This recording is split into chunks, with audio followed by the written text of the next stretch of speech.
une ambiance aussi belle, aussi dense que ce que j'ai vécu dans ce premier village des arts entre 1977 et 1983. Là-bas, c'était les peintres, les écrivains, les cinéastes, les comédiens, les musiciens. Il y avait par exemple un moment le groupe gambien avec Moussangom, les Guelwaars. Et c'était la fête. C'était la fête tous les jours.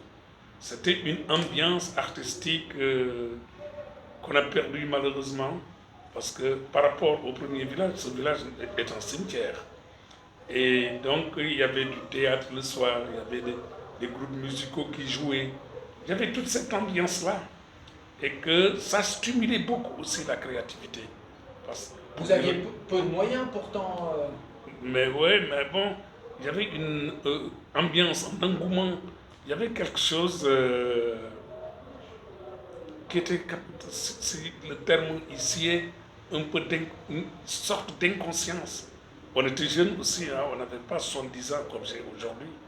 J'avais en 77, j'avais 20 ans, 22 ans, 23 ans. Il y avait des fêtes pas possibles alors. Des fêtes, des grandes fêtes. Et d'ailleurs, c'est une de ces fêtes, d'après certains, qui va être fatale pour notre déguerpissement.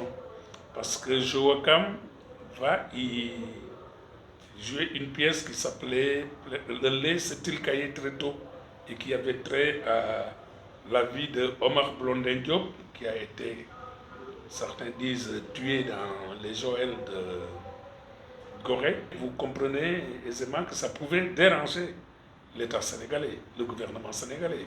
Quand cette pièce a été jouée, le lendemain matin, à 7h du matin, la police était là. Donc, sûrement que ceux qui racontent que c'est venu de ce fait-là, peut-être ont raison.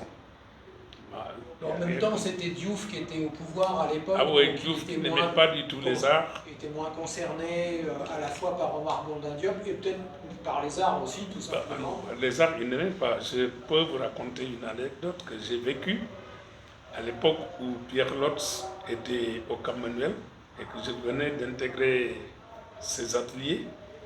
La femme de Diouf, qui était Premier ministre à l'époque, est venue acheter une toile de Ibou Diouf à 11h. À 17h, le chauffeur de la dame revenait chez Pierre Lotz avec la toile en disant que Madame s'excuse, son mari lui a dit que son argent, c'est pas pour acheter des merdes comme ça. En quelque sorte, c'est ça. Et d'ailleurs, quand il est arrivé au palais de la République, après Senghor, il a sorti tout ce qui était objet d'art, en quelque sorte. Bon, peut-être c'est pour des raisons politiques, parce qu'il voulait nous dire, Diouf, depuis 20 ans, vous avez eu un rêveur, un artiste, un poète qui ne parlait que d'art.